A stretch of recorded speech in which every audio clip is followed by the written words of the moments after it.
배은망덕, 은혜에 등 돌리고 덕을 잊어버리는 것, 배은망덕. 어쩌면 이 말이, 이 개념이 오늘 본문을 잘 이해하게 만드는 것이 아닐까, 그런 생각을 한번 가져봤습니다. 제가 어떤 이유에서 그런 말씀을 드리는지 한번 차근차근 말씀을 나눠 보도록 하겠습니다. 오늘 본문 고린도후서 5장, 우리가 너무나 잘 알고 있는 구절이 포함되어 있습니다. 바로 17절이겠죠. 그런즉 누구든지 그리스도 안에 있으면 새로운 피조물이라. 이전 것은 지나갔으니 보라 새 것이 되었도다. 성구영신 예배나 신년 예배 때 많이 읽히는 말씀입니다. 예수 그리스도의 구원으로 말미암아 우리가 완전히 새롭게 됐다는 거죠. 그래서 이 새해가 되면 이 현수막으로도 만들어서 많이 붙여놓는 그런 말씀이기도 합니다.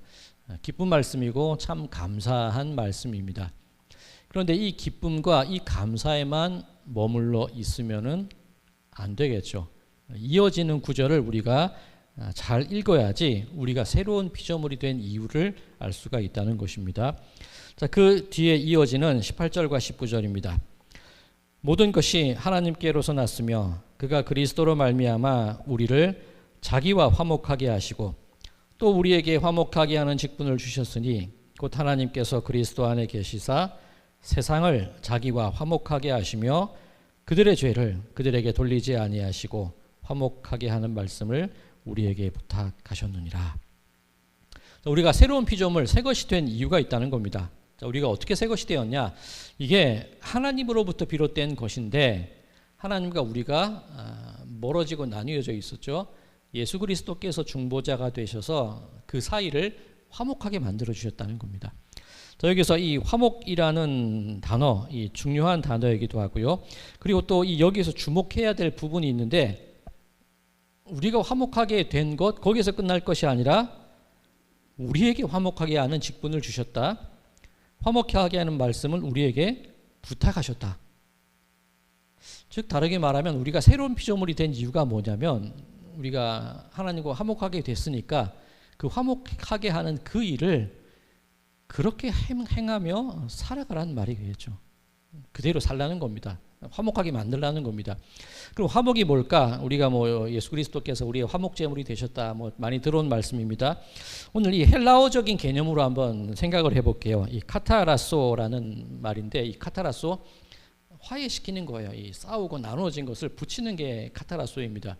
그런데 이게 이 경제 용어로 쓰이게 되면 이 회계 용어, 우리가 회계하는 거 말고 회계 용어로 쓰게 되면 수지 결산을 맞추는 걸 이 카타라소 화목이라고 합니다. 이 수지 결산을 맞추는 게 어떤 의미냐면 우리 연말이 되면 그죠, 이 장부를 쓸 때 수입의 총 합계 금액과 지출의 총 합계 금액은 같아야 되죠. 근데 만약에 수입보다 지출이 많으면 어떻게 됩니까? 돈을 빌려서라도 그 수입에 그것을 맞춰놔야 돼요.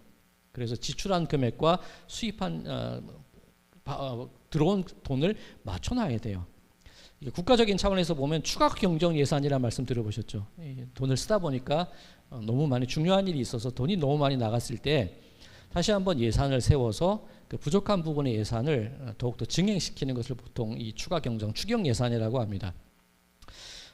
제가 이 감리교 사회복지법인 그 재단을 하나 운영한 적이 있었는데 정부 지원금을 받게 되거든요. 그러면 정부에서 준 돈은 이 한목적성이라 그래서 목적에 맞게 돈을 써야 됩니다. 그래서 한 11월 달쯤 되면 이 추가 경정 예산을 세우는데 이 복지법인에서의 추가 경정 예산이 어떤 의미가 있냐면 부족한 돈을 메꾼다는 것보다 여러 항목의 예산을 세웠을 거잖아요. 근데 만약에 여기에 세운 예산을 덜 쓰고 여기에 세운 예산을 더 많이 썼을 경우에 나중에 정부에 보고하게 되면 이게 목적이 안 맞아요. 이건 왜 조금밖에 안 쓰고 이건 왜 많이 썼어? 라는 지적을 받게 되거든요. 그렇기 때문에 이 복지재단에 있어서 추가 경정 예산을 한다는 것은 돈을 덜 썼으면 그 예산을 조금 줄여놓습니다. 그리고 많이 쓴 곳에 그 예산을 보내버려요. 그러니까 이거를 그 예산 항목 사이에 돈을 바꿔놓습니다. 이게 나쁜 의미가 아니라 들어온 예산을 딱 의미에 맞게 100% 들어온 것을 100% 지출했다. 그것을 맞추는 것이 이 추가 경정 예산의 개념이거든요. 자, 이 오늘 이 본문에서 카타라소 화해시킨다. 어떤 의미가 있냐면 바꾼다는 의미가 있습니다. 교환한다. 즉 이쪽 예산을 빼서 이쪽으로 집어넣고 부족한 곳에 뽑아서 넉넉한 곳에 메꿔놓는 그것을 이 화해한다, 화목한다라는 헬라어적 개념이 그런 의미가 있어요. 달리 말하면 뭐냐면 바꾼다는 거죠.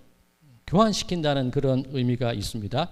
자, 그런데 성경에서 바꾼다, 교환한다, 하나님과의 화목 개념 속에서 바꾼다, 교환한다 이런 의미로 쓰인 성경 구절이 한 구절이 있습니다. 이사야 53장 5절 그가 찔림은 우리의 허물을 인함이요 그가 상함은 우리의 죄악을 인함이라. 그가 징계를 받음으로 우리가 평화를 누리고 그가 채찍에 맞음으로 우리가 나음을 입었다. 원래는 내가 징계를 받아야 되는데 내 징계를 예수님이 어떻게 해주셨다는 겁니까? 바꿔주신 거죠. 나는 징계를 가지고 있는데 예수님이 그 평화로 그 나의 징계와 예수님의 평화를 바꿔주신 거예요. 그게 화목이라는 겁니다. 내가 매 맞아서 내가 고통스럽고 내가 아파야 되는데 예수님께서 당신의 나음, 그 온전함과 내 채찍 맞아서 아픈 내 그것을 상처를 바꿔주신 거예요. 그러니까 이게 화목이라는 개념이라는 겁니다. 제가 중고등학교 때 참 많이 들었던 그 복음성가 CCM이 있었는데 주찬양 1집이라는 그 앨범을 제가 참 많이 들었습니다. 거기 굉장히 많이 명곡들이 많아요. 그 송명희 시인 아시죠? 송명희 시인과 최덕신 씨가 작사 작곡한 곡들이 그 안에 많이 있는데 나 가진 재물 없으나 남이 가진 건강 없으나 그런 게 찬양이 있죠. 바로 그 앨범에 있는 겁니다. 근데 그 앨범 중에 이 너의 쓴 잔을이라는 제목의 찬양이 있어요. 이것도 송명희 시인이 쓴 시인데 너의 쓴 잔을 내가 마시었고 나는 너에게 단 잔을 주었노라. 원래 예수님께서 이 잔을 내게서 옮겨 주시옵소서 기도했는데 원래 그 잔은 우리 거잖아요. 내가 쓴 잔을 가지고 있었는데 예수님이 당신이 가진 단잔과 나의 쓴 잔을 바꿔주신 겁니다. 이게 하나님과 우리의 화목이라는 겁니다. 안 좋은 걸 가졌는데 내가 가진 좋은 것과 그 안 좋은 것을 바꾸는 거예요. 그 불량 학생들이 자기는 안 좋은 신발 신고 있고 그 다른 애가 좋은 신발 신고 있을 때 신발 바꾸는 그거 말고 그 반대인 겁니다. 내가 좋은 것을 갖고 있고 상대방이 안 좋은 것을 가지고 있을 때 그걸 바꿔주는 게 화목이에요. 이게 카타라소, 이 헬라어적인 개념이라는 겁니다. 자, 오늘 설교를 시작할 때 배은망덕 이 개념이 오늘 본문을 이해하는 데 도움이 된다고 말씀을 드렸는데 원래 우리의 속성이 뭐냐면 등 돌리고 잊어버리는 게 우리 속성이에요. 예수님께서 당신의 은혜와 당신의 덕을 바꿔주신 거죠. 그리고 우리가 가지고 있던 등 돌리고 잊어버리던 그 속성을 친히 당신이 다 맡아주신 거예요. 이것을 오늘 본문 15절에서 이렇게 표현하고 있습니다. 그가 모든 사람을 대신하여 죽으심은 살아있는 자들로 하여금 다시는 그들 자신을 위하여 살지 않고 오직 그들을 대신하여 죽었다가 다시 살아나신 이를 위하여 살게 하려 함이라. 우리가 우리 자신을 위해서 살아갈 때는 등을 돌리고 잊어버리는 건데 그렇게 살지 말자는 겁니다. 그래서 예수님께서 하나님께서 친히 그 은혜와 덕을 우리에게 주셨으니까 그대로 그 은혜와 그 덕으로 살아가되 우리 역시 우리가 받은 그 은혜와 덕을 다른 사람의 등 돌림과 다른 사람의 잊어버림과 바꾸면서 살아가는 것이 우리들의 인생이어야 한다는 거죠. 자, 쉽지 않습니다. 내가 받은 것 이상으로 되돌려주고 싶은 게 우리의 마음이에요. 그죠?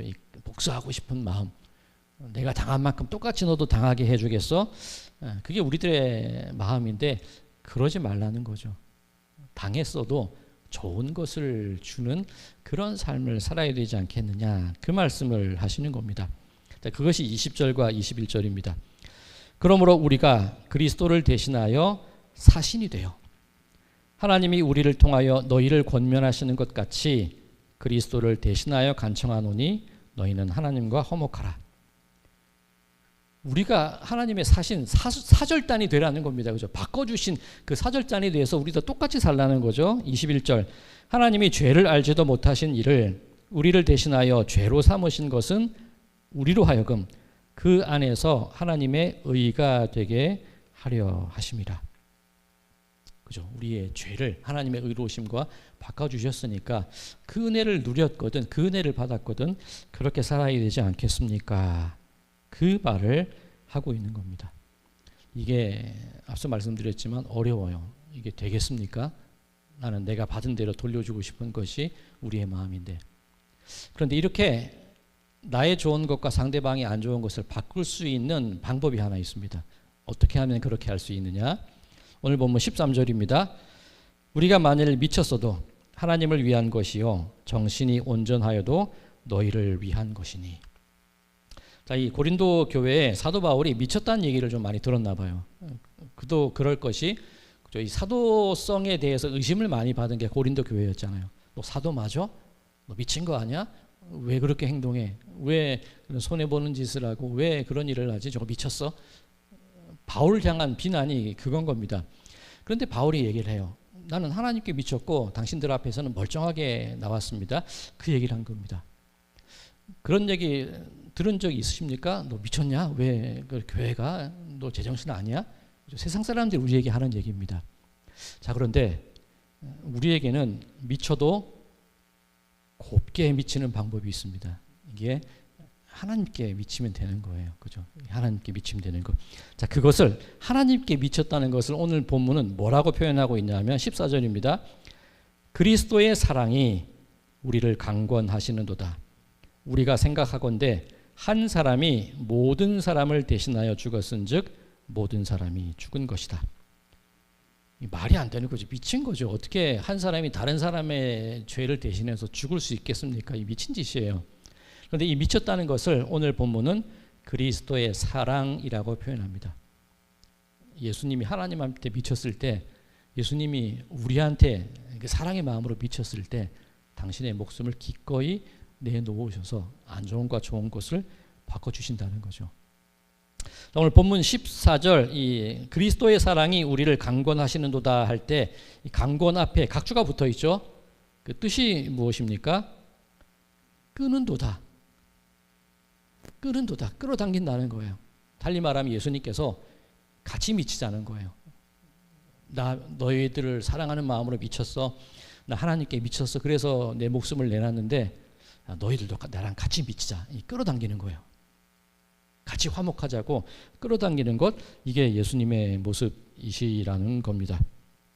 자, 오늘 설교의 제목을 미쳐도 곱게 미치자, 그렇게 정하려고 하다가 좀 이상해요. 그죠? 그래서 좋은 것으로 바꿔주는 사람, 그렇게 한번 정해봤습니다. 그게 새로운 피조물이라는 거예요. 그죠? 내 평안과 내 의로움을 너희들의 그 배신과 배은망덕으로 바꿔줄게. 그리고 너희들도 그 마음으로 함께 미쳐서, 사랑에 미쳐서 살아가자. 그 삶이 새로운 피조물의 삶이다. 그렇게 우리에게 말씀하고 계시는 겁니다. 자, 미쳐서 교회에 뭐 다 갖다 바치고 이단이나 사이비나 하는 일이죠. 우리는 미쳐도 곱게 미쳐야 될 겁니다. 그 하나님이 보여주신 사랑, 우리도 그 사랑대로 살아가야 되는 거예요. 근데 너무 좀 뭐라 그럴까요? 이 구체적이지 않은 것 같죠. 어떻게 해야 미쳐야 되나? 어떻게 뭘 바꿔야 될까? 그런 생각이 드실 수 있는데, 자, 제가 또 오래간만에 이 대중가요 하나 말씀드릴 건데, 윤복희 씨의 유명한 노래가 뭐가 있죠? 네가 만약 괴로울 때면, 여러분이라는 노래예요. 그죠? 이 윤복희 권사님이에요. 이 노래가 1976년인가 79년에 서울 국제 무슨 거기서 대상을 받은 곡이었는데, 나중에 윤복희 권사님이 그런 간증을 한 적이 있습니다. 이게 자기의 신앙 고백이라는 거예요. 이게 하나님과 자신의 이야기를 만든 거래요. 이 곡은 유단기 목사님이 쓴 거고, 이 가사는 윤복희 권사님이 쓴 거잖아요. 그러니까 네가 만약 괴로울 때면, 내 괴로움을 하나님의 위로와 바꿔주시는 거예요. 그게 화목이죠. 그 다음 가사가 뭡니까? 네가 만약 서러울 때면 내가 눈물이 되어주리. 그죠? 내 서러움과 내 아픔을 예수님의 눈물로 바꿔주시는 거예요. 네가 어둠의 골목을 갈 때 내가 너의 빛 되리라. 그죠? 그런 부분이 있습니다. 쓸쓸하고 힘들 때 내가 너의 벗이 되리라. 그죠? 내 어둠과 예수님의 빛을 바꾸는 거예요. 내 쓸쓸함을 예수님이 나의 벗이 되어 주셔서 바꾸시는 거예요. 우리가 그렇게 살면 된다는 거예요. 벗이 되어주고 빛이 되어주고 같이 울어주고 누군가 괴로워하는 사람이 있다면 같이 위로해 주는 것, 이게 화목의 직분이라는 겁니다. 이게 미쳐도 곱게 미친 사람의 삶이라는 겁니다. 자, 그렇게 살기 위해서 우리가 어떻게 해야 됩니까? 알아야 돼요. 그죠? 예수님의 그 사랑과 은혜가 내 마음에 깊이 새겨져야 돼요. 내가 뭐 다짐한다고 되겠습니까? 성령의 감동하심으로 내가 그 진한 사랑을 알게 될 때 내가 견디지 못해서 나도 그렇게 살아갈 수 있는 그런 존재로 변화되어야 되는 거죠. 이게 성령의 능력이라는 겁니다. 바라기는 우리 성도님들의 삶이 누군가 등 돌리는 사람, 누군가 내 호의를 잊어버리는 사람이 있다 할지라도 은혜와 덕을 그렇게 나누는 우리 여러분들이 되시기를 바랍니다. 그러기 위해서 우리 미쳐도 곱게 하나님께 그 사랑으로 그리스도의 사랑을 본받아서 그렇게 미쳐서 살아가자고요. 그 은혜를 알아가시자고요. 바라기는 화목해 하는 그 직분을 잘 감당해 나가시는 우리 모든 분들의 삶이 되시기를 주님의 이름으로 간절히 축원드립니다.